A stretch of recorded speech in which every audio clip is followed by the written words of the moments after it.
नमस्कार। स्वागत है आपका डार्क डायरी में। डर, रहस्य और रोमांच की दुनिया में, जहां हम आपको सुनाते हैं सच्ची घटनाओं से प्रेरित रहस्यमयी और अनसुलझी कहानियां। तो चलिए खोलते हैं डार्क डायरी का एक और पन्ना। शहर से दूर बसे एक पुराने गांव धनपुर में एक हवेली खंडहर बन चुकी थी, लेकिन उसकी दीवारें आज भी बीते वक्त की कहानियां फुसफुसाती थीं। लोग कहते थे कि वहां कोई औरत रहती है जो आईने से बातें करती है। दिन में हवेली शांत रहती, लेकिन रात होते ही उसके अंदर से फुसफुसाहटें, हंसी और रोने की आवाजें आती। गांव वालों ने उसे आईने वाली औरत का नाम दिया था। इस हवेली की कहानी दशकों पुरानी थी। 1950 के दशक में यहां ठाकुर हरिप्रसाद रहते थे, उनकी पत्नी सावित्री और बेटी नयना। नयना एक बेहद खूबसूरत और शांत स्वभाव की लड़की थी, लेकिन उसे आईने से अजीब लगाव था। वो घंटों आईने के सामने बैठी रहती, अपने चेहरे को निहारती, अपने आप से बातें करती। उसकी मां को यह सब अजीब लगता, लेकिन बाप को लगता कि लड़की बस अपनी सुंदरता से मोहित है। मगर नयना की आदतें धीरे धीरे डरावनी होती जा रही थीं। वो अक्सर बोलती, मां, आईने में जो लड़की दिखती है वो मैं नहीं हूं, वो कोई और है। सावित्री डर जाती, लेकिन नयना की बात को पागलपन कहकर नजरअंदाज कर देती। धीरे धीरे नयना आईने के बिना रह ही नहीं पाती। वह खाना छोड़ देती, सोना छोड़ देती, यहां तक कि बात करना भी कम कर देती। बस आईना और वो खुद। एक दिन उसने कहा, आईने में वो मुझे बुलाती है, कहती है कि वहां सब कुछ और भी सुंदर है। फिर एक रात नयना अपने कमरे से गायब हो गई। उसका कमरा अंदर से बंद था, लेकिन वो वहां नहीं थी। आईना टूटा हुआ पड़ा था, जैसे किसी ने अंदर से बाहर निकलने की कोशिश की हो। कमरे की दीवारों पर खून के छींटे थे और आईने के फ्रेम पर किसी ने उंगलियों से लिखा था, अब मैं आजाद हूं सर। उसके बाद हवेली में कोई नहीं रहा। ठाकुर हरिप्रसाद और सावित्री शहर चले गए और कुछ सालों में उनकी मौत हो गई। लेकिन गांव में अफवाहें फैलने लगीं कि हवेली में रात के समय आईना खुद ब खुद चमकता है, जैसे कोई अंदर से झांक रहा हो। सालों बाद शहर से आई एक यंग पत्रकार आरती ने इन कहानियों पर डॉक्यूमेंट्री बनाने का सोचा। वो अंधविश्वास पर आधारित सीरीज बना रही थी और धनपुर की ये हवेली उसकी लिस्ट में सबसे ऊपर थी। आरती निडर, समझदार और वैज्ञानिक सोच वाली थी।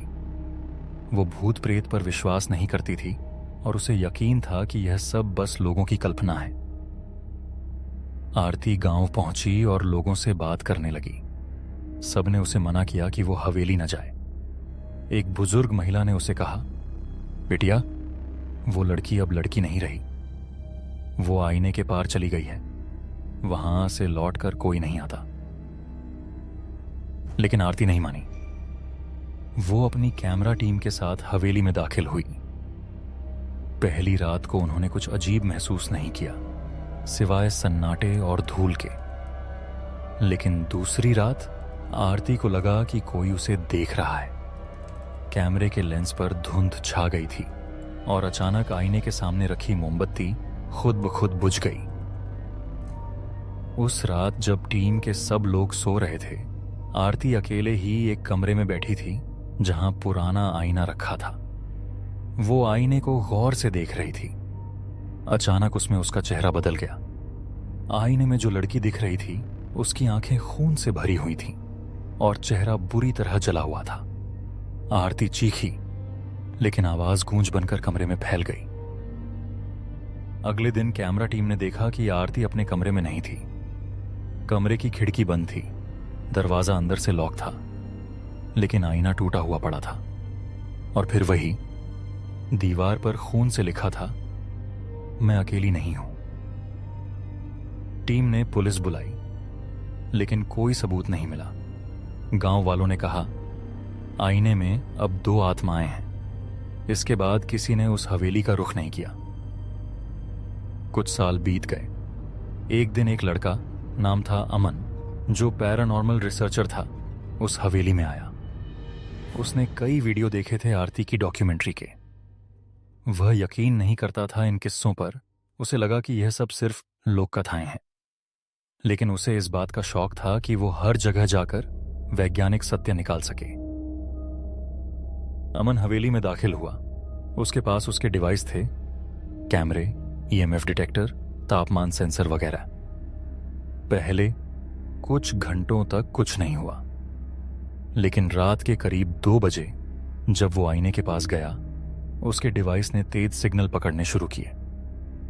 तापमान अचानक गिर गया और आईने के सामने खड़ा अमन कांपने लगा। आईने में उसे 2 लड़कियां दिखीं, एक शांत और खूबसूरत, दूसरी खून से सनी और भयानक। दोनों ने उसकी ओर देखा और एक साथ कहा, अब तू हमारी कहानी सुन। उसके बाद अमन की चीख हवेली में गूंजी और वो बेहोश होकर गिर पड़ा। जब वो सुबह उठा तो आईना गायब था। सिर्फ जमीन पर लिखा था, हर आईने में एक द्वार होता है, कभी झांको तो सही। अमन किसी तरह बाहर आया, लेकिन तब से वो पागलों की तरह बड़बड़ाता रहता है। वो आईना देखती थी, देखती थी, देखती थी। उसकी हालत ऐसी हो गई कि उसे मानसिक अस्पताल में भर्ती करना पड़ा। लेकिन कहानी यहीं खत्म नहीं हुई। गांव के बाहर एक नई हवेली बन रही थी। एक अमीर आदमी ने वो जमीन खरीदी थी जहां पुरानी हवेली गिरा दी गई थी। उसने नए घर के लिए पुराने आईने खरीदे जो किसी कबाड़ी वाले से मिले थे। उनमें से एक आईना वही था, वही जो कभी नयना के कमरे में था। नई हवेली में जैसे ही वो आईना लगाया गया, अजीब घटनाएं शुरू हो गईं। कभी कोई दीवार पर खून के छींटे दिखते, कभी कोई औरत की परछाई गुजरती, कभी बच्चों की चीखें आती। घर वालों ने उसे हटा दिया, लेकिन तब तक देर हो चुकी थी। अब वो आईना एक पुराने संग्रहालय में रखा गया है, शीशे के अंदर, चेतावनी के साथ, इसे मत देखो। पर कुछ लोग होते हैं जो चेतावनियां नहीं मानते। पिछले महीने एक बच्ची संग्रहालय में गई। उसने वो आईना देखा और उसके होंठ हिले, जैसे वो किसी से बात कर रही हो। जब उसके माता पिता ने पूछा कि वो किससे बात कर रही थी, बच्ची ने मुस्कुराकर कहा, वो दीदी है ना आईने में, वो कहती हैं कि मुझे बहुत प्यारी लगती हूं। उसके बाद उस बच्ची के घर में आईने टूटने लगे, चीजें खुद ब खुद खिसकने लगीं और बच्ची रात भर सोते सोते किसी से बातें करती। अब सवाल यह नहीं है कि वो कौन थी, सवाल यह है कि अब कितनों को आईना देखना बंद करना होगा, क्योंकि वो जो आईना देखती थी, अब आईना तुम्हें देखता है। तो ये थी आज की कहानी। अगर आपको ये कहानी पसंद आई हो तो लाइक और कमेंट करें, और ऐसी ही कहानियों के लिए डार्क डायरी को सब्सक्राइब करें।